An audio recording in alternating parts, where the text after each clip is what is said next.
নমস্কার বন্ধুরা, আজ আমি আপনাদের জন্য পাঠ করব কবিগুরু রবীন্দ্রনাথ ঠাকুরের লেখা সেই বিখ্যাত উপন্যাস গোড়া। আজ এই উপন্যাসটির 20তম পর্ব। তো চলুন শুরু করা যাক আজকের উপন্যাস পাঠ। মহিম সেদিন গোড়াকে কিছু না বলিয়া তাহার পরের দিন তাহার ঘরে গেলেন। তিনি মনে করিয়াছিলেন গোড়াকে পুনর্বার রাজি করাইতে বিস্তর লড়ালড়ি করিতে হইবে, কিন্তু তিনি যেই আসিয়া বলিলেন যে বিনয় কাল বিকালে আসিয়া বিবাহ সম্বন্ধে পাকা কথা দিয়া গেছে ও পানপত্র সম্বন্ধে গোড়ার পরামর্শ জিজ্ঞাসা করিতে বলিয়াছে, গোড়া তখনই নিজের সম্মতি প্রকাশ করিয়া বলিল, বেশ তো, পানপত্র হয়ে যাক না। মহিম আশ্চর্য হইয়া কহিলেন, এখন তো বলছো বেশ তো, এরপরে আবার বাগড়া দেবে না তো? গোড়া কহিল, আমি তো বাধা দিয়ে বাগড়া দিইনি, অনুরোধ করেই বাগড়া দিয়েছি। মহিম, অতএব তোমার কাছে আমার মিনতি এই যে তুমি বাধাও দিও না, অনুরোধও করো না। কুরুপক্ষে নারায়ণী সেনাতেও আমার কাজ নেই, আর পাণ্ডব পক্ষে নারায়ণেও আমার দরকার দেখিনে। আমি একলা যা পারি সেই ভালো। ভুল করেছিলুম, তোমার সহায়তাও যে এমন বিপরীত তা আমি পূর্বে জানতুম না। যা হোক, কাজটা হয় এটাতে তোমার ইচ্ছা আছে তো? গোড়া, হাঁ, ইচ্ছা আছে। মহিম, তাহলে ইচ্ছাই থাক, কিন্তু চেষ্টায় কাজ নেই। গোড়া রাগ করে বটে, এবং রাগের মুখে সবই করিতে পারে সেটাও সত্য, কিন্তু সেই রাগকে পোষণ করিয়া নিজের সংকল্প নষ্ট করা তাহার স্বভাব নয়। বিনয়কে যেমন করিয়া হোক সে বাঁধিতে চায়, এখন অভিমানের সময় নহে। গতকল্যকার ঝগড়ার প্রতিক্রিয়ার দ্বারাতেই সে বিবাহের কথাটা পাকা হইল। বিনয়ের বিদ্রোহই যে বিনয়ের বন্ধনকে দৃঢ় করিল, সে কথা মনে করিয়া গোড়া কালিকার ঘটনায় মনে মনে খুশি হইল। বিনয়ের সঙ্গে তাহাদের চিরন্তন স্বাভাবিক সম্বন্ধ স্থাপন করিতে গোড়া কিছুমাত্র বিলম্ব করিল না, কিন্তু এবার দুজনকার মাঝখানে তাহাদের একান্ত সহজ ভাবের একটুখানি ব্যতিক্রম ঘটিল। গোড়া এবার বুঝিয়াছে দূর হইতে বিনয়কে টানিয়া রাখা শক্ত হইবে। বিপদের ক্ষেত্র যেখানে সেইখানেই পাহারা দেওয়া চাই। গোড়া মনে ভাবিল, আমি যদি পরেশবাবুদের বাড়িতে সর্বদা যাতায়াত রাখি, তাহা হইলে বিনয়কে ঠিক গণ্ডির মধ্যে ধরিয়া রাখিতে পারিব। সেই দিনই অর্থাৎ ঝগড়ার পরদিন অপরাহ্নে গোড়া বিনয়ের বাসায় আসিয়া উপস্থিত হইল। আজই গোড়া আসিবে বিনয় কোনো মতেই এমন আশা করে নাই। সেই জন্যই সে মনে মনে যেমন খুশি তেমনই আশ্চর্য হইয়া উঠিল। আরও আশ্চর্যের বিষয়, গোড়া পরেশবাবুদের মেয়েদের কথাই পারিল, অথচ তাহার সঙ্গে কিছুমাত্র বিরূপতা ছিল না। এই আলোচনায় বিনয়কে উত্তেজিত করিয়া তুলিতে বেশি চেষ্টার প্রয়োজন করে না। সুচরিতার সঙ্গে বিনয় যে সকল কথার আলোচনা করিয়াছে তাহা আজ সে বিস্তারিত করিয়া গোড়াকে বলিতে লাগিল। সুচরিতা যে বিশেষ আগ্রহের সহিত এ সকল প্রসঙ্গ আপনি উত্থাপিত করে, এবং যতই তর্ক করুন না কেন মনের অলক্ষ্য দেশে সে যে ক্রমশই অল্প অল্প করিয়া সায় দিতেছে, একথা জানাইয়া গোড়াকে বিনয় উৎসাহিত করিবার চেষ্টা করিল। বিনয় গল্প করিতে করিতে কহিল, নন্দর মা ভূতের ওঝা এনে নন্দকে কি করে মেরে ফেলেছে, এবং তাই নিয়ে তোমার সঙ্গে কি কথা হয়েছিল তাই যখন বলছিলুম, তখন তিনি বললেন, আপনারা মনে করেন ঘরের মধ্যে আবদ্ধ করে মেয়েদের রাঁধতে বাড়তে আর ঘর নিকোতে দিলেই তাদের সমস্ত কর্তব্য হয়ে গেল। একদিকে এমনি করে তাদের বুদ্ধিশুদ্ধি সমস্ত খাটো করে রেখে দেবেন, তারপরে যখন তারা ভূতের ওঝা ডাকে তখনও আপনারা রাগ করতে ছাড়বেন না।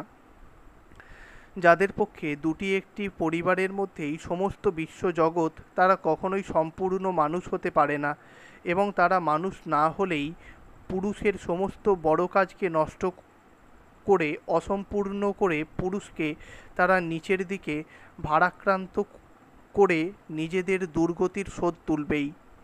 নন্দর মাকে আপনারা এমন করে গড়েছেন এবং এমন জায়গায় ঘিরে রেখেছেন যে আজ প্রাণের দায়েও আপনারা যদি তাকে সুবুদ্ধি দিতে চান তো সেখানে গিয়ে পৌঁছবেই না। আমি এ নিয়ে তর্ক করবার অনেক চেষ্টা করেছি, কিন্তু সত্য বলছি গোরা, মনে মনে তার সঙ্গে মতের মিল হওয়াতে আমি জোরের সঙ্গে তর্ক করতে পারিনি। তার সঙ্গে তবু তর্ক চলে, কিন্তু ললিতার সঙ্গে তর্ক করতে আমার সাহস হয় না।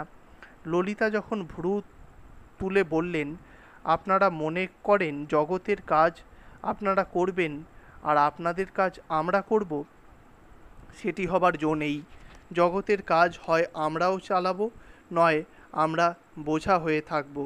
আমরা যদি বোঝা হই তখন রাগ করে বলবেন পথে নারী বিবর্জিতা, কিন্তু নারীকেও যদি চলতে দেন তাহলেই পথ হোক আর ঘরেই হোক, নারীকে বিবর্জন করার দরকার হয় না। তখন আমি আর কোনো উত্তর না করে চুপ করে রইলুম। ললিতা সহজে কথা কন না, কিন্তু যখন কন তখন খুব সাবধানে উত্তর দিতে হয়। যাই বলো গোরা, আমারও মনে খুব বিশ্বাস হয়েছে যে আমাদের মেয়েরা যদি চীন রমণীদের পায়ের মতো সংকুচিত হয়ে থাকে তাহলে আমাদের কোনো কাজ এগোবে না।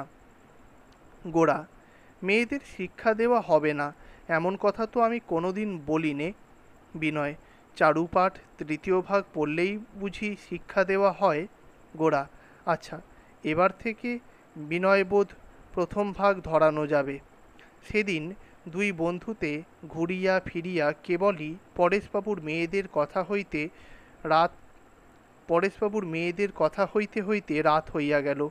গোরা একলা বাড়ি ফিরিবার পথে ওই সকল কথাই মনের মধ্যে নাড়াচাড়া করিতে লাগিল, এবং ঘরে আসিয়া বিছানায় শুইয়া যতক্ষণ ঘুম না আসিল পরেশবাবুর মেয়েদের কথা মন হইতে তাড়াইতে পারিল না। গোরার জীবনে এ উপসর্গ কোনো কালেই ছিল না। মেয়েদের কথা সে কোনো দিন চিন্তামাত্রই করে নাই। জগৎ ব্যাপারে এটাও যে একটা কথার মধ্যে এবার বিনয় তাহা প্রমাণ করিয়া দিল। ইহাকে উড়াইয়া দিলে চলিবে না। ইহার সঙ্গে হয় আপোষ হয়, লড়াই করতে নেই, হয় আপোষ নয় লড়াই করতে হইবে। পরদিন বিনয় যখন গোরাকে কহিল, পরেশবাবুর বাড়িতে একবার চলোই না, অনেক দিন যাওনি, তিনি তোমার কথা প্রায়ই জিজ্ঞাসা করেন, তখন গোরা বিনা আপত্তিতে রাজি হইল। শুধু রাজি হওয়া নহে, তাহার মনের মধ্যে পূর্বের মতো নিরুৎসুক ভাব ছিল না। প্রথমে সুচরিতা ও পরেশবাবুর কন্যাদের অস্তিত্ব সম্বন্ধে গোরা সম্পূর্ণ উদাসীন ছিল। তাহার পরে মধ্যে অবজ্ঞাপূর্ণ বিরুদ্ধ ভাব তাহার মনে জন্মিয়াছিল, এবং তাহার মনে একটা কৌতূহলের উদ্রেক হইয়াছে। বিনয়ের চিত্তকে কিসে যে এত করিয়া আকর্ষণ করিতেছে তাহা জানিবার জন্য তাহার মনে একটা বিশেষ আগ্রহ জন্মিয়াছে। উভয়ে যখন পরেশবাবুর বাড়ি গিয়া পৌঁছিল তখন সন্ধ্যা হইয়াছে। দোতলার ঘরে একটা তেলের সেজ জ্বালাইয়া হারান তাহার একটা ইংরেজি লেখা পরেশবাবুকে শুনাইতেছিলেন। এ স্থলে পরেশবাবু বস্তুত উপলক্ষ মাত্র ছিলেন, সুচরিতাকে শোনানোই তাহার উদ্দেশ্য ছিল। সুচরিতা টেবিলের দূর প্রান্তে চোখের উপর হইতে আলো আড়াল করিবার জন্য মুখের সামনে একটা তালপাতার পাখা তুলিয়া ধরিয়া চুপ করিয়া বসিয়াছিল। সে আপন স্বাভাবিক বাধ্যতাবশত একটি তালপাতার পাখা তুলিয়া ধরিয়া চুপ করিয়া বসিয়াছিল। সে আপন স্বাভাবিক বাধ্যতাবশত প্রবন্ধটি শুনিবার জন্য বিশেষ চেষ্টা করিতেছিল, কিন্তু থাকিয়া থাকিয়া তাহার মন কেবলই অন্যদিকে যাইতেছিল। এমন সময় চাকর আসিয়া যখন গোরা ও বিনয়ের আগমন সংবাদ জ্ঞাপন করিল তখন সুচরিতা হঠাৎ চমকিয়া উঠিল। সে চৌকি ছাড়িয়া চলিয়া যাইবার উপক্রম করিতেই পরেশবাবু কহিলেন, রাধে, যাচ্ছ কোথায়? আর কেউ নয়, আমাদের বিনয় আর গৌর এসেছে। সুচরিতা সংকুচিত হইয়া আবার বসিল। হারানের সুদীর্ঘ ইংরেজি রচনা পাঠে ভঙ্গ ঘটাতে সুচরিতার আরাম বোধ হইল। গোরা আসিয়াছে শুনিয়া তাহার মনে যে একটা উত্তেজনা হয় নাই তাহাও নহে, কিন্তু হারানবাবুর সম্মুখে গোরার আগমনে তাহার মনের মধ্যে ভারী একটা অস্বস্তি এবং সংকোচ বোধ হইতে লাগিল। দুজনে পাছে বিরোধ বাঁধে এই মনে করিয়া, অথবা কি যে তাহার কারণ তাহা বলা শক্ত। গৌড়ের নাম শুনিয়াই হারানবাবুর মনের ভিতরটা একেবারে বিমুখ হইয়া উঠিল। গৌড়ের নমস্কারে কোনো মতে প্রতি নমস্কার করিয়া তিনি গম্ভীর হইয়া বসিয়া রহিলেন।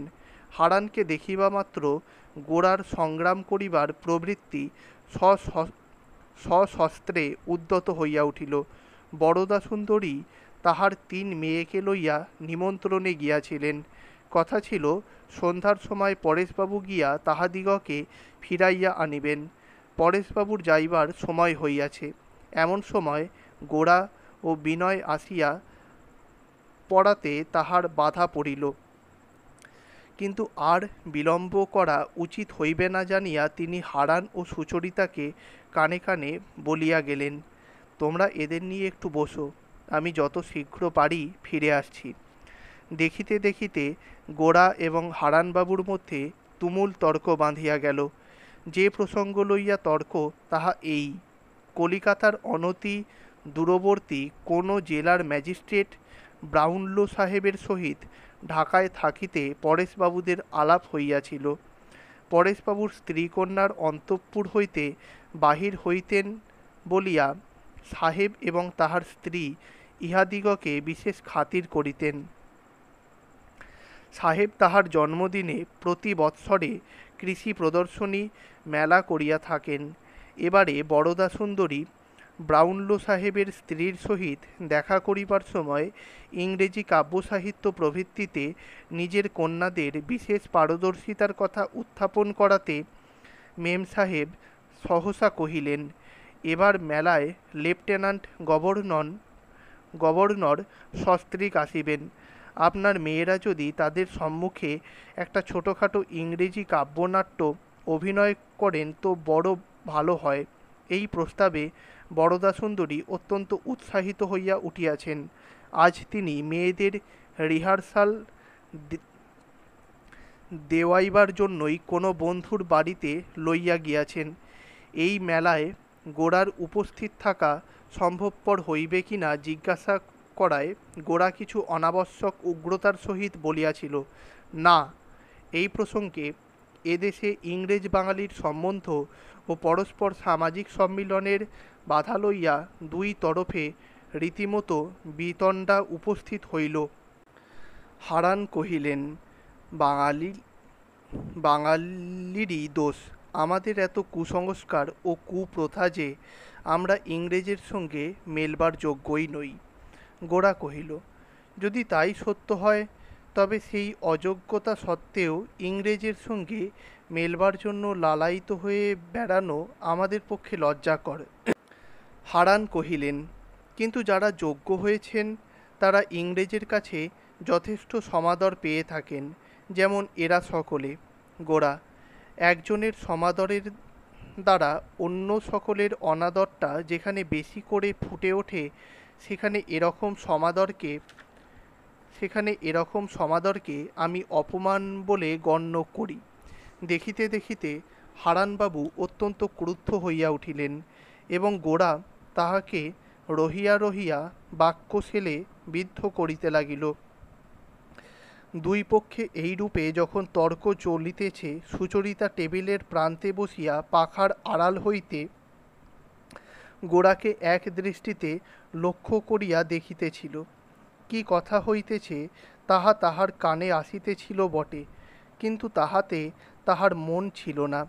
সুচরিতা যে গোরাকে অনিমেষ নেত্রে দেখিতেছে সে সম্বন্ধে তাহার নিজের যদি চেতনা থাকিত তবে সে লজ্জিত হইত, কিন্তু সে যেন আত্মবিস্মৃত হইয়াই গোরাকে নিরীক্ষণ করিতেছিল।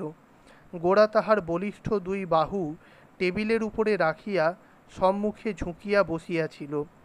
তাহার প্রশস্ত শুভ্র ললাটের উপর বাতির আলো পড়িয়াছে। তাহার মুখে কখনো অবজ্ঞার হাস্য, কখনো বা ঘৃণার ভ্রুকুটি তরঙ্গিত হইয়া উঠিতেছে। তাহার মুখের প্রত্যেক ভাব লীলায় একটা আত্মমর্যাদার গৌরব লক্ষিত হইতেছে। সে যাহা বলিতেছে তাহা যে কেবলমাত্র সাময়িক বিতর্ক বা আক্ষেপের কথা নহে, প্রত্যেক কথা যে তাহার অনেক দিনের চিন্তা এবং ব্যবহারের দ্বারা নিঃসন্দিগ্ধ রূপে গঠিত হইয়া উঠিয়াছে, এবং তাহার মধ্যে যে কোনো প্রকার দ্বিধা, দুর্বলতা বা আকস্মিকতা নাই, তাহা কেবল তাহার কণ্ঠস্বরে নহে, তাহার মুখে এবং তাহার সমস্ত শরীরেই যেন সুদৃঢ়ভাবে প্রকাশ পাইতেছে। সুচরিতা তাহাকে বিস্মিত হইয়া দেখিতে লাগিল। সুচরিতা তাহার জীবনে এতদিন পরে এই প্রথম একজনকে, একটি বিশেষ মানুষ, একটি বিশেষ পুরুষ বলিয়া যেন দেখিতে পাইল। তাহাকে আর 10 জনের সঙ্গে মিলাইয়া দেখিতে পারিল না। এই গোরার বিরুদ্ধে দাঁড়াইয়া হারানবাবু অকিঞ্চিৎকর হইয়া পড়িলেন। তাহার শরীরের এবং মুখের আকৃতি, তাহার হাব ভাব ভঙ্গি, এমনকি তাহার জামা এবং চাদরখানা পর্যন্ত যেন তাহাকে ব্যঙ্গ করিতে লাগিল। এতদিন বারংবার বিনয়ের সঙ্গে গোরার সম্বন্ধে আলোচনা করিয়া সুচরিতা গোরাকে একটা বিশেষ দলের, একটা বিশেষ মতের অসামান্য লোক বলিয়া মনে করিয়াছিল। তাহার দ্বারা দেশের একটা কোনো বিশেষ মঙ্গল উদ্দেশ্য সাধিত হইতে পারে এইমাত্র সে কল্পনা করিয়াছিল। আজ সুচরিতা তাহার মুখের দিকে এক মনে চাহিতে চাহিতে সমস্ত দল, সমস্ত মত, সমস্ত উদ্দেশ্য হইতে পৃথক করিয়া গোরাকে কেবল গোরা বলিয়াই যেন দেখিতে লাগিল। চাঁদকে সমুদ্র যেমন সমস্ত প্রয়োজন, সমস্ত ব্যবহারের অতীত করিয়া দেখিয়াই অকারণে উদ্বেল হইয়া উঠিতে থাকে, সুচরিতার অন্তঃকরণ আজ তেমনি সমস্ত ভুলিয়া, তাহার সমস্ত বুদ্ধি ও সংস্কার, তাহার সমস্ত জীবনকে অতিক্রম করিয়া যেন চতুর্দিকে উচ্ছ্বসিত হইয়া উঠিতে লাগিল। মানুষ কি, মানুষের আত্মা কি, সুচরিতা এই প্রথম তাহা দেখিতে পাইল, এবং এই অপূর্ব অনুভূতিতে সে নিজের অস্তিত্ব একেবারে বিস্মিত হইয়া গেল। হারানবাবু সুচরিতার এই তদ্গত ভাব লক্ষ্য করিয়াছিলেন। তাহাতে তাহার তর্কের যুক্তিগুলি জোর পাইতেছিল না। অবশেষে একসময় নিতান্ত অধীর হইয়া তিনি আসন ছাড়িয়া উঠিয়া পড়িলেন এবং সুচরিতাকে নিতান্ত আত্মীয়ের মতো ডাকিয়া কহিলেন, সুচরিতা, একবার এ ঘরে এসো, তোমার সঙ্গে আমার একটা কথা আছে। সুচরিতা একেবারে চমকিয়া উঠিল। তাহাকে কে যেন মারিল। হারানবাবুর সহিত তাহার যেরূপ সম্বন্ধ, তাহাতে তিনি যে কখনো তাহাকে এরূপ আহ্বান করিতে পারেন না তাহা নহে। অন্য সময় হইলে সে কিছু মনেই করিত না, কিন্তু আজ গোরা ও বিনয়ের সম্মুখে সে নিজেকে অপমানিত বোধ করিল। বিশেষত গোরা তাহার মুখের দিকে এমন একরকম করিয়া চাহিল যে সে হারানবাবুকে ক্ষমা করিতে পারিল না। প্রথমটা সে যেন কিছুই শুনিতে পায় নাই, এমনইভাবে চুপ করিয়া বসিয়া রহিল। হারানবাবু তখন কণ্ঠস্বরে একটু বিরক্তি প্রকাশ করিয়া কহিলেন, শুনছ সুচরিতা, আমার একটা কথা আছে, একবার এ ঘরে আসতে হবে। সুচরিতা তাহার মুখের দিকে না তাকাইয়াই কহিল, এখন থাক বাবা, আসুন, তার পরে হবে। বিনয় উঠিয়া কহিল, আমরা না হয় যাচ্ছি। সুচরিতা তাড়াতাড়ি কহিল, না বিনয়বাবু, উঠবেন না, বাবা আপনাদের থাকতে বলেছেন, তিনি এলেন বলে। তাহার কণ্ঠস্বরে একটা ব্যাকুল অনুনয়ের ভাব প্রকাশ পাইল। হরিণীকে যেন ব্যাধের হাতে ফেলিয়া যাইবার প্রস্তাব হইয়াছিল। আমি আর থাকতে পারছি নে, আমি তবে চললুম বলিয়া হারানবাবু দ্রুত পদে ঘর হইতে চলিয়া গেলেন। রাগের মাথায় বাহির হইয়া আসিয়া পরক্ষণেই তাহার অনুতাপ হইতে লাগিল, কিন্তু তখন ফিরিবার আর কোনো উপলক্ষ খুঁজিয়া পাইলেন না। হারানবাবু চলিয়া গেলে সুচরিতা একটা কোন সুগভীর লজ্জায় সুচরিতা একটা কোণ সুগভীর লজ্জায় মুখ যখন রক্তিম ও নত করিয়া বসিয়াছিল, কি করিবে কি বলিবে কিছুই ভাবিয়া পাইতেছিল না, সেই সময়ে গোরা তাহার মুখের দিকে ভালো করিয়া চাহিয়া লইবার অবকাশ পাইয়াছিল। গোরা শিক্ষিত মেয়েদের মধ্যে যে ঔদ্ধত্য, যে প্রগল্ভতা কল্পনা করিয়া রাখিয়াছিল, সুচরিতার মুখশ্রীতে তাহার আভাসমাত্র কোথায়। তাহার মুখে বুদ্ধির একটা উজ্জ্বলতা নিঃসন্দেহে প্রকাশ পাইতেছিল, কিন্তু নম্রতা ও লজ্জার দ্বারা তাহা কি সুন্দর কোমল হইয়া আজ দেখা দিয়াছে। মুখের ডৌলটি কি সুকুমার, ভ্রুযুগলের উপরে ললাটটি যেন শরতের আকাশখণ্ডের মতো নির্মল ও স্বচ্ছ। ঠোঁট দুটি চুপ করিয়া আছে, কিন্তু অনুচ্চারিত কথার মাধুর্য সেই দুটি ঠোঁটের মাঝখানে যেন কোমল একটি কুঁড়ির মতো রহিয়াছে। নবীনা রমণীর বেশভূষার প্রতি গোরা পূর্বে কোনোদিন ভালো করিয়া চাহিয়া দেখে নাই, এবং না দেখিয়াই সে সমস্তের প্রতি তাহার একটা ধিক্কার ভাব ছিল। আজ সুচরিতার দেহে তাহার নূতন ধরনের শাড়ি পরার ভঙ্গি তাহার একটু বিশেষভাবে ভালো লাগিল। সুচরিতার একটি হাত টেবিলের উপরে ছিল, তাহার জামার আস্তিনের কুঞ্চিত প্রান্ত হইতে সে হাতখানি আজ গোরার চোখে কোমল হৃদয়ের একটি কল্যাণপূর্ণ বাণীর মতো বোধ হইল। দীপালোকিত শান্ত সন্ধ্যায় সুচরিতাকে বেষ্টন করিয়া সমস্ত ঘরটি তাহার আলো, তাহার দেয়ালের ছবি, তাহার গৃহসজ্জা, তাহার পারিপাট্য লইয়া যেন একটি বিশেষ অখণ্ড রূপ ধারণ করিয়া দেখা দিল। তাহা যে গৃহ, তাহা যে সেবাকুশলা নারীর যত্নে স্নেহে সৌন্দর্যে মণ্ডিত, তাহা যে দেয়াল ও কড়িবর্গা ছাদের চেয়ে অনেক বেশি, ইহা আজ গোরার কাছে মুহূর্তের মধ্যে প্রত্যক্ষ হইয়া উঠিল। গোরা আপনার চতুর্দিকের আকাশের মধ্যে একটা সজীব সত্তা অনুভব করিল। তাহার হৃদয়কে চারিদিক হইতেই একটা হৃদয়ের হিল্লোল আসিয়া আঘাত করিতে লাগিল। একটা কিসের নিবিড়তা তাহাকে যেন বেষ্টন করিয়া ধরিল। এরূপ অপূর্ব উপলব্ধি তাহার জীবনে কোনোদিন ঘটে নাই। দেখিতে দেখিতে ক্রমশই সুচরিতার কপালের ভ্রষ্ট কেশ হইতে তাহার পায়ের কাছে শাড়ির পাটটুকু পর্যন্ত অত্যন্ত সত্য এবং অত্যন্ত বিশেষ হইয়া উঠিল। একই কালে সমগ্রভাবে সুচরিতা এবং সুচরিতার প্রত্যেক অংশ স্বতন্ত্রভাবে গোরার দৃষ্টিকে আকর্ষণ করিতে লাগিল। কিছুক্ষণ কেহ কোনো কথা কহিতে না পারিয়া সকলেই এক প্রকার কুণ্ঠিত হইয়া পড়িল। তখন বিনয় সুচরিতার দিকে চাহিয়া কহিল, সেদিন আমাদের কথা হচ্ছিল, বলিয়া একটা কথা উত্থাপন করিয়া দিল।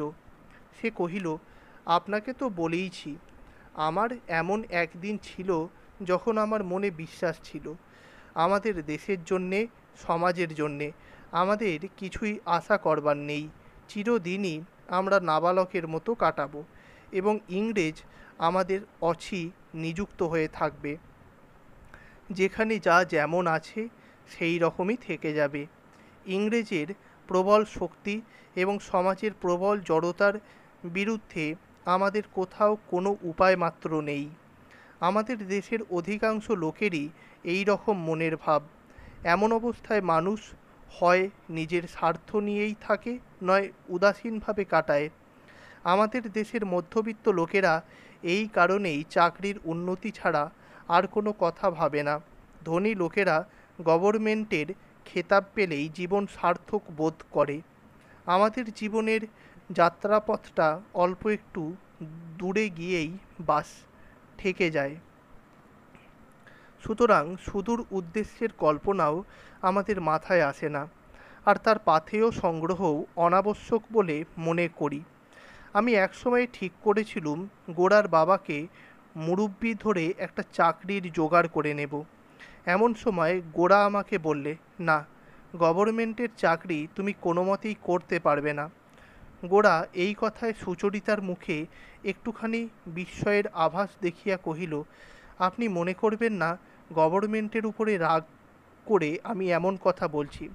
গভর্নমেন্টের কাজ যারা করে তারা গভর্নমেন্টের শক্তিকে নিজের শক্তি বলে একটা আহ, গর্ববোধ করে এবং দেশের লোকের থেকে একটা ভিন্ন শ্রেণীর হয়ে ওঠে। যত দিন যাচ্ছে আমাদের এই ভাবটা ততই বেড়ে উঠছে। আমি জানি আমার একটি আত্মীয় সাবেককালের ডেপুটি ছিলেন। এখন তিনি কাজ ছেড়ে দিয়ে বসে আছেন। তাকে ডিস্ট্রিক্ট ম্যাজিস্ট্রেট জিজ্ঞাসা করেছিলেন, বাবু, তোমার বিচারে এত বেশি লোক খালাস পায় কেন? তিনি জবাব দিয়েছিলেন, সাহেব, তার একটি কারণ আছে। তুমি যাদের জেলে দাও তারা তোমার পক্ষে কুকুর বিড়াল মাত্র, আর আমি যাদের জেলে দিই তারা যে আমার ভাই হয়। এত বড় কথা বলতে পারে এমন ডেপুটি তখনও ছিল, এবং শুনতে পারে এমন ইংরেজ ম্যাজিস্ট্রেটের অভাব ছিল না। কিন্তু যতই দিন যাচ্ছে চাকরির দরাদরি অঙ্গের ভূষণ হয়ে উঠছে, এবং এখনকার ডেপুটির কাছে তার দেশের লোক ক্রমেই কুকুর বিড়াল হয়ে দাঁড়াচ্ছে, এবং এমনই করে পদের উন্নতি হতে হতে তাদের যে কেবলই অধোগতি হচ্ছে একথা অনুভূতি পর্যন্ত তাদের চলে যাচ্ছে। পরের কাঁধে ভর দিয়ে নিজের লোকদের নিচু করে দেখব এবং নিচু করে দেখবা মাত্রই তাদের প্রতি অবিচার করতে বাধ্য হব, এতে কোনো মঙ্গল হতে পারে না বলিয়া গোরা টেবিলে একটা মুষ্টি আঘাত করিল। তেলের সেজটা কাঁপিয়া উঠিল। বিনয় কহিল, গোরা, এ টেবিলটা গভর্নমেন্টের নয়, আর এ সেজটা পরেশবাবুদের। শুনিয়া গোরা উচ্চৈঃস্বরে হাসিয়া উঠিল। তাহার হাস্যের প্রবল ধ্বনিতে সমস্ত বাড়িটা পরিপূর্ণ হইয়া গেল। ঠাট্টা শুনিয়া গোরা যে ছেলে মানুষের মতো এমন প্রচুরভাবে হাসিয়া উঠিতে পারে ইহাতে সুচরিতা আশ্চর্য বোধ করিল, এবং তাহার মনের মধ্যে ভারী একটা আনন্দ হইল। যাহারা বড় কথার চিন্তা করে তাহারা যে প্রাণ খুলিয়া হাসিতে পারে এ কথা তাহার জানা ছিল না। গোরা সেদিন অনেক কথাই বলিল। সুচরিতা যদিও চুপ করিয়াছিল, কিন্তু তাহার মুখের ভাবে গোরা এমন একটা সায় পাইল যে উৎসাহে তাহার হৃদয় ভরিয়া উঠিল। শেষকালে সুচরিতাকেই যেন বিশেষভাবে সম্বোধন করিয়া কহিল, দেখুন, একটি কথা মনে রাখবেন, যদি এমন ভুল সংস্কার আমাদের হয় যে ইংরেজরা যখন প্রবল হয়ে উঠেছে তখন আমরাও ঠিক ইংরেজটি না হলে কোনো মতে প্রবল হতে পারবো না, তাহলে সে অসম্ভব কোনোদিন সম্ভব হবে না, এবং কেবলই নকল করতে করতে আমরা দুয়ের বার হয়ে যাব। একথা নিশ্চয় জানবেন, ভারতের একটা বিশেষ প্রকৃতি, বিশেষ শক্তি, বিশেষ সত্য আছে। সেইটের পরিপূর্ণ বিকাশের দ্বারাই ভারত সার্থক হবে, ভারত রক্ষা পাবে। ইংরেজের ইতিহাস পড়ে এইটে যদি আমরা না শিখে থাকি তবে সমস্তই ভুল শিখেছি। আপনার প্রতি আমার এই অনুরোধ, আপনি ভারতবর্ষের ভিতরে আসুন, এর সমস্ত ভালো মন্দের মাঝখানেই নেবে দাঁড়ান। যদি বিকৃতি থাকে তবে ভিতর থেকে সংশোধন করে তুলুন, কিন্তু একে দেখুন, বুঝুন, ভাবুন, এর দিকে মুখ ফেরান, এর সঙ্গে এক হন। এর বিরুদ্ধে দাঁড়িয়ে বাইরে থেকে খ্রিস্টানি সংস্কারে বাল্যকাল হতে অস্থি মজ্জায় দীক্ষিত হয়ে একে আপনি বুঝতেই পারবেন না। একে কেবলই আঘাত করতেই থাকবেন, এর কোনো কাজেই লাগবে না। গোরা বলিল, বটে, আমার অনুরোধ, কিন্তু এ তো অনুরোধ নয়, এ যেন আদেশ। কথার মধ্যে এমন একটা প্রচণ্ড জোর যে তাহা অন্যের সম্মতির অপেক্ষাই করে না। সুচরিতা মুখ নত করিয়াই সমস্ত শুনিল। এমন একটা প্রবল আগ্রহের সঙ্গে গোরা যে তাহাকেই বিশেষভাবে সম্বোধন করিয়া এই কথা কয়টি কহিল, তাহাতে সুচরিতার মনের মধ্যে একটা আন্দোলন উপস্থিত করিয়া দিল। সে আন্দোলন যে কিসের তখন তাহা ভাবিবার সময় ছিল না। ভারতবর্ষ বলিয়া যে একটা বৃহৎ প্রাচীন সত্তা আছে, সুচরিতা সে কথা কোনোদিন এক মুহূর্তের জন্যও ভাবে নাই। এই সত্তা যে দূর অতীত ও সুদূর ভবিষ্যৎকে অধিকারপূর্বক নিভৃতে থাকিয়া মানবের বিরাট ভাগ্যজালে একটা বিশেষ রঙের সুতা একটা বিশেষভাবে বুনিয়া চলিয়াছে। সেই সুতা যে কত সূক্ষ্ম, কত বিচিত্র এবং কত সুদূর সার্থকতার সহিত তাহার নিগূঢ় সম্বন্ধ সুচরিতা আজ তাহা গোরার প্রবল কণ্ঠের কথা শুনিয়া যেন হঠাৎ একরকম করিয়া উপলব্ধি করিল। প্রত্যেক ভারতবাসীর জীবন যে এত বড় একটা সত্তার দ্বারা বেষ্টিত, অধিকৃত, তাহা সচেতনভাবে অনুভব না করিলে আমরা যে কতই ছোট হইয়া এবং চারিদিক সম্বন্ধে কতই অন্ধ হইয়া কাজ করিয়া যাই, নিমেষের মধ্যেই তাহা যেন সুচরিতার কাছে প্রকাশ পাইল। সেই অকস্মাৎ চিত্তস্ফূর্তির আবেগে সুচরিতা তাহার সমস্ত সংকোচ দূর করিয়া দিয়া অত্যন্ত সহজ বিনয়ের সহিত কহিল, আমি দেশের কথা কখনো এমন করে বড় করে সত্য করে ভাবিনি, কিন্তু একটা কথা আমি জিজ্ঞাসা করি, ধর্মের সঙ্গে দেশের যোগ কী? ধর্ম কি দেশের অতীত নয়? গোরার কানে সুচরিতার মৃদু কণ্ঠের এই প্রশ্ন বড় মধুর লাগিল। সুচরিতার বড় বড় দুইটি চোখের মধ্যে এই প্রশ্নটি আরও মধুর করিয়া দেখা দিল। গোরা কহিল, দেশের অতীত যা, দেশের চেয়ে যা অনেক বড়, তাই দেশের ভিতর দিয়ে প্রকাশ পায়। ঈশ্বর এমনি করে বিচিত্রভাবে আপনার অনন্ত স্বরূপকেই ব্যক্ত করছেন। যারা বলেন সত্য এক, অতএব কেবলই একটি ধর্মই সত্য, ধর্মের একটিমাত্র রূপই সত্য, তারা সত্য যে কেবল একটি সত্যটেই, তারা সত্য যে এক, কেবল এই সত্যটিই মানেন, আর সত্য যে অন্তহীন সে সত্যটা মানতে চান না। অন্তহীন এক, অন্তহীন অনেকে আপনাকে প্রকাশ করেন, জগতে সেই লীলাই তো দেখছি। সেই জন্যেই ধর্মমত বিচিত্র হয়ে সেই ধর্মরাজকে নানা দিক দিয়ে উপলব্ধি করাচ্ছে। আমি আপনাকে নিশ্চয় বলছি, ভারতবর্ষের খোলা জানলা দিয়ে আপনি সূর্যকে দেখতে পাবেন। সেজন্য সমুদ্র পাড়ে গিয়ে খ্রিস্টান গির্জার জানলায় বসবার কোনো দরকার হবে না। সুচরিতা কহিল, আপনি বলতে চান ভারতবর্ষের ধর্মতন্ত্র একটি বিশেষ পথ দিয়ে ঈশ্বরের দিকে নিয়ে যায়। সেই বিশেষত্বটি কী?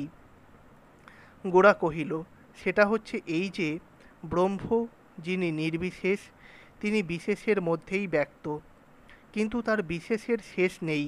জল তার বিশেষ, স্থল তার বিশেষ, বায়ু তার বিশেষ, অগ্নি তার বিশেষ, প্রাণ তার বিশেষ, বুদ্ধি প্রেম সমস্তই তার বিশেষ। গণনা করে কোথাও তাহার অন্ত পাওয়া যায় না। বিজ্ঞান তাই নিয়ে মাথা ঘুরিয়ে মরছে। যিনি নিরাকার, তার আকারের অন্ত নেই।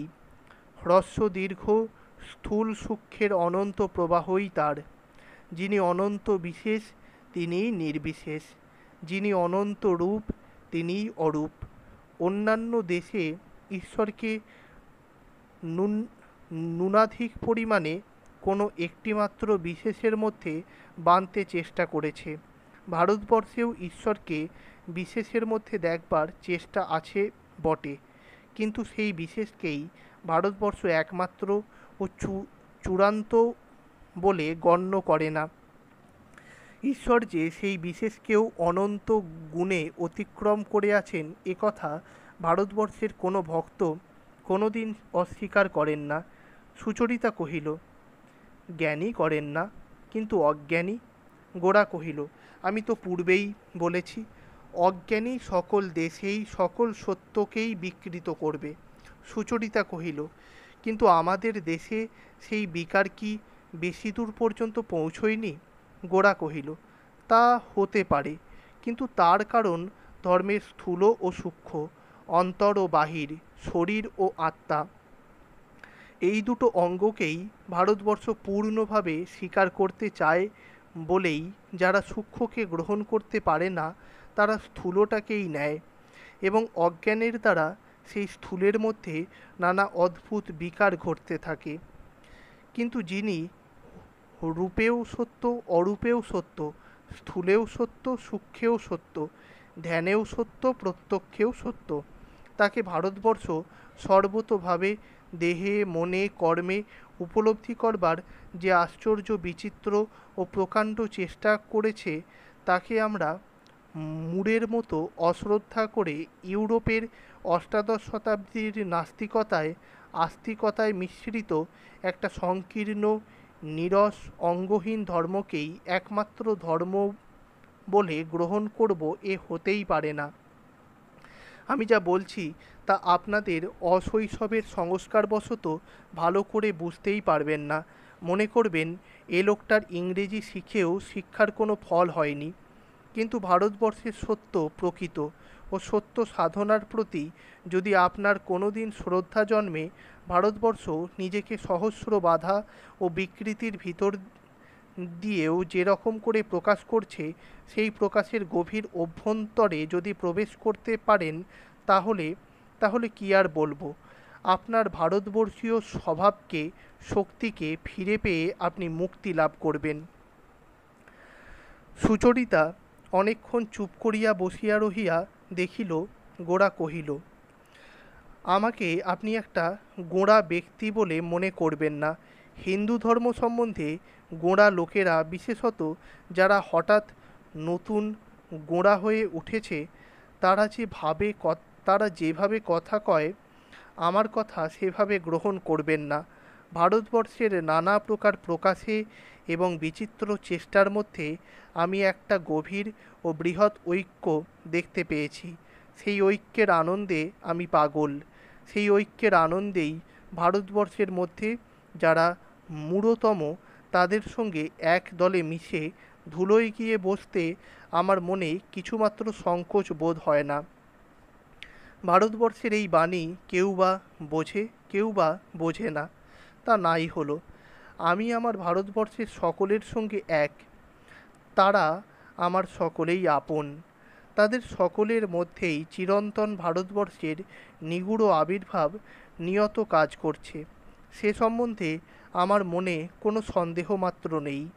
গোরার প্রবল কণ্ঠের এই কথাগুলি ঘরের দেয়ালে, টেবিলে, সমস্ত আসবাবপত্রেও যেন কাঁপিতে লাগিল।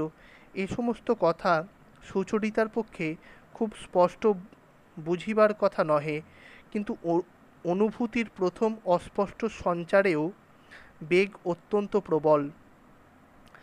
জীবনটা যে নিতান্তই চারটে দেয়ালের মধ্যে বা একটা দলের মধ্যে বদ্ধ নহে, এই উপলব্ধিটা সুচরিতাকে যেন পীড়া দিতে লাগিল। এমন সময় সিঁড়ির কাছ হইতে মেয়েদের উচ্চ হাস্যমিশ্রিত দ্রুত পদশব্দ শোনা গেল। বরদাসুন্দরী ও মেয়েদের লইয়া পরেশবাবু ফিরিয়াছেন। সুধীর সিঁড়ি দিয়া উঠিবার সময় মেয়েদের উপর কি একটা উৎপাত করিতেছে, তাহাই লইয়া এই হাস্যধ্বনির সৃষ্টি। লাবণ্য, ললিতা ও সতীশ ঘরের মধ্যে ঢুকিয়াই গোরাকে দেখিয়া সংযত হইয়া দাঁড়াইল। লাবণ্য ঘর হইতে বাহির হইয়া গেল। সতীশ বিনয়ের চৌকির পাশে দাঁড়াইয়া কানে কানে তাহার সহিত বিশ্রম্ভালাপ শুরু করিয়া দিল। ললিতা সুচরিতার পশ্চাতে চৌকি টানিয়া তাহার আড়ালে অদৃশ্যপ্রায় হইয়া বসিল। পরেশ আসিয়া কহিলেন, আমার ফিরতে বড় দেরি হয়ে গেল, পানুবাবু বুঝি চলে গেছেন? সুচরিতা তাহার কোনো উত্তর দিল না। বিনয় কহিল, হাঁ, তিনি থাকতে পারলেন না। গোরা উঠিয়া কহিল, আজ আমরাও আসি বলিয়া পরেশবাবুকে নত হইয়া নমস্কার করিল। পরেশবাবু কহিলেন, আজ আর তোমাদের সঙ্গে আলাপ করবার সময় পেলুম না। বাবা যখন তোমার অবকাশ হবে মাঝে মাঝে এসো। গোরা ও বিনয় ঘর হইতে বাহির হইবার উপক্রম করিতেছে, এমন সময় বরদাসুন্দরী আসিয়া পড়িলেন।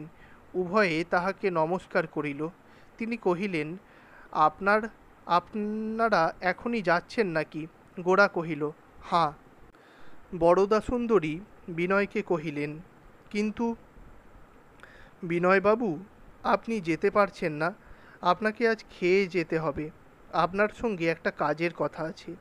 সতীশ লাফাইয়া উঠিয়া বিনয়ের হাত ধরিল এবং কহিল, হাঁ মা, বিনয়বাবুকে যেতে দিও না, উনি আজ রাত্রে আমার সঙ্গে থাকবেন। বিনয় কিছু কুণ্ঠিত হইয়া উত্তর দিতে পারিতেছিল না দেখিয়া বরদা সুন্দরী গোরাকে কহিলেন, বিনয়বাবুকে কি আপনি নিয়ে যেতে চান? ওকে আপনার দরকার আছে? গোরা কহিল, কিছু না বিনয়, তুমি থাকো না, আমি আসছি বলিয়া গোরা দ্রুত পদে চলিয়া গেল। বিনয়ের থাকা সম্বন্ধে বরদা সুন্দরী যখনই গোরার সম্মতি লইলেন, সেই মুহূর্তেই বিনয় ললিতার মুখের দিকে না চাহিয়া থাকিতে পারিল না। ললিতা মুখ টিপিয়া হাসিয়া মুখ ফিরাইল। ললিতার এই ছোটোখাটো হাসি বিদ্রূপের সঙ্গে বিনয় ঝগড়া করিতেও পারে না, অথচ ইহা তাহাকে কাঁটার মতো বেঁধে।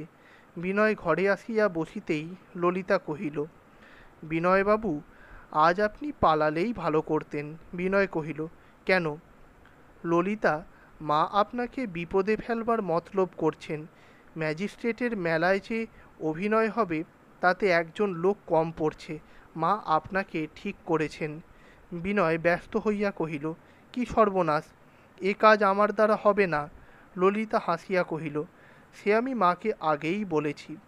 এ অভিনয়ে আপনার বন্ধু কখনোই আপনাকে যোগ দিতে দেবেন না।